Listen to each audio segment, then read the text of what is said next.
Good morning student. पिछली बार हमने स्वर्णकाक chapter number 2 का जो चैप्टर है स्वर्णकाक सोने का कौवा हमने पढ़ा था। उसका फर्स्ट पैराग्राफ हमने पढ़ा था। आज हम इसका सेकंड पैराग्राफ पढ़ेंगे। तो फर्स्ट पैराग्राफ के अंदर बताया था कि किसी प्राचीन काल में एक गांव में एक निर्धन वृद्ध स्त्री रहती थी। उसके एक दुहिता थी जो बहुत ही विनम्र और मनोहर थी।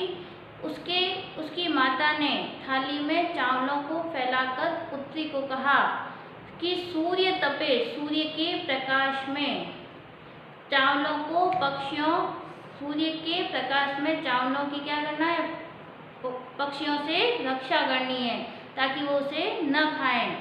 कुछ समय पश्चात वहाँ एक विचित्र कौवा उड़ता हुआ आया। तो ये हमारा फर्स्ट पैराग्राफ था। अब इसके आगे अपन पढ़ेंगे। नेता दश स्वर्ण पक्षो रजत चंचु स्वर्ण काकस्य पूर्व दृष्ट। नेता 10 मतलब इस प्रकार का, स्वर्ण पक्षो सोने का पक्षी, यानी सोने का पक्षी तो होता नहीं है, तो सोने के रंग जैसा पक्षी या सोने के समान दिखाई देने वाला, उसके सोने जैसे रंग का पक्षी। रजत चंचू जिसकी चोंच क्या है, चांदी के समान सफेद रंग की है या चांदी की बनी हुई चोंच है या सोने के समान पूरा स्वर्ण पक्षी। स्वर्ण काकस्त्यतया स्वर्ण काक सोने का कौवा, पूर्व यानी पहले, दृष्ट यानी देखा। तो इस प्रकार सोने के पंखों वाला और चांदी की चोंच वाला सोने का कौवा पहले नहीं देखा। तम तंडुलान खादंतम हसंतश्च विलोक्य बालिका रोदितुम आरब्धा। तम यानी उससे, तंडुलान यानी चावलों को, खादंत मतलब खाते हुए, हसंतश्च और हंसते हुए, विलोक्य यानी देखकर, बालिका यानी बालिका, रोदितुम यानी रोना, आरब्धम यानी शुरू हो गई। तो उसे चावलों को खाते और हंसता हुआ देखकर बालिका ने रोना शुरू कर दिया। तम निवार्यति सा प्रार्थयत। तम यानी उसे, निवार्यति यानी वहाँ से जाने के लिए या भगाने के लिए, सा यानी वह, कौन, बालिका, प्रार्थयत यानी प्रार्थना करने लगी। तो उसे चावलों को खाने से रोकने के लिए या उसे वहाँ से हटाने के लिए वह प्रार्थना करने लगी। तंडुलान माँ भक्षय।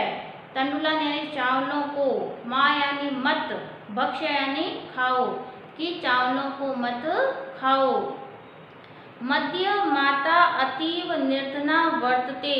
मध्य यानी मेरी, माता यानी माता, अतीव यानी बहुत, निर्धना यानी गरीब, वर्तते मतलब है। तो उस कौवे को वहाँ से जाने के लिए कहते हुए वो प्रार्थना करती है कि चावलों को मत खाओ, मेरी माता बहुत गरीब है। स्वर्ण पक्ष सोने के पंख वाला, काक यानी कौवा, प्रोवाच यानी बोला, माँ सुच, माँ सुच यानी शांत हो जाओ, या तो सोने के पंख वाला कौवा बोलता है कि माँ सुचा यानी ठहरो या चुप हो जाओ या शांत हो जाओ। सूर्योदयात प्राग ग्रामाद बहि पीपल वृक्षनो त्वयम् आगंतव्यम।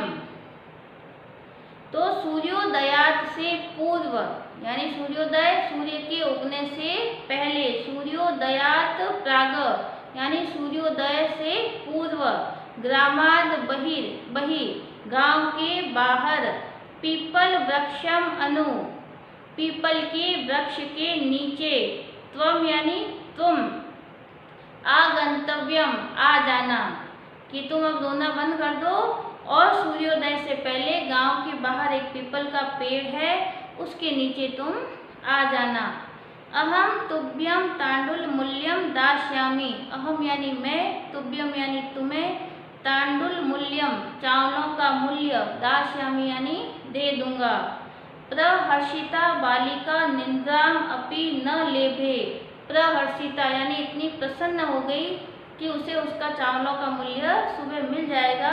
तो इसी कारण उसको रात्रि को नींद भी नहीं आई, वो आराम से सो भी नहीं सकी। तो प्रहर्षिता अत्यधिक खुशी के कारण बालिका यानी बालिका निद्रामपि नींद भी न लेभे यानी न ले सकी। तो पूरे पैराग्राफ का अर्थ यही होगा कि इस प्रकार सोने के पंख वाला और चांदी की चोंच वाला सोने का कौवा उसने पहले कभी नहीं देखा या पहले नहीं देखा।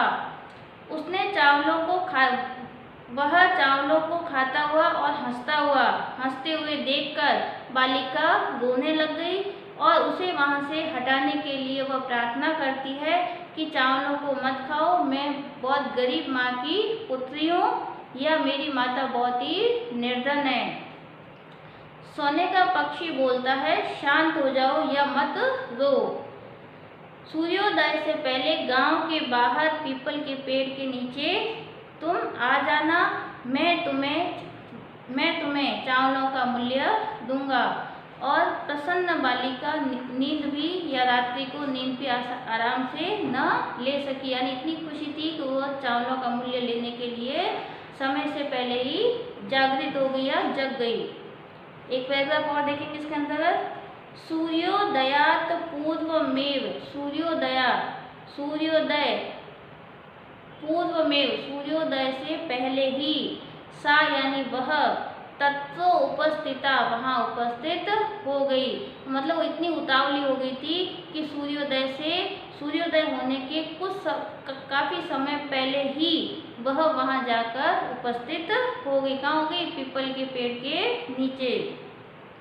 वृक्षस्योपरि विलोक्य, वृक्षस्योपरि यानी वृक्ष के ऊपर, विलोक्य यानी देखकर, सा यानी वह, आश्चर्यचकिता और आश्चर्यचकित, संजाता यानी हो गई या हुई।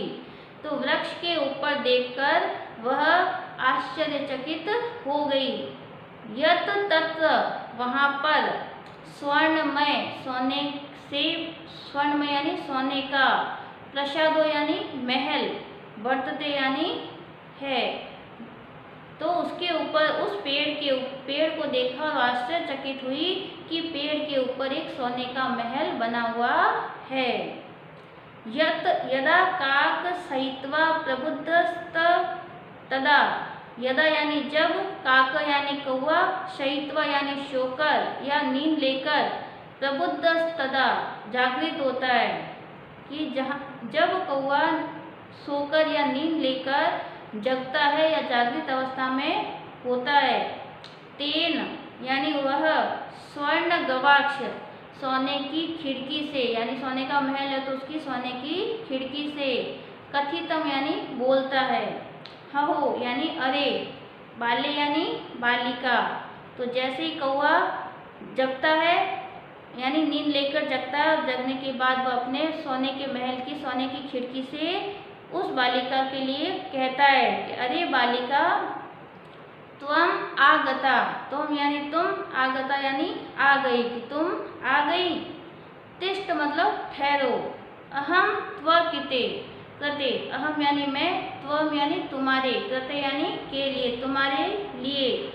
सोपान अवतार यामी, सोपानम यानी सीढ़ियाँ, मैं सीढ़ियाँ उतारता हूँ।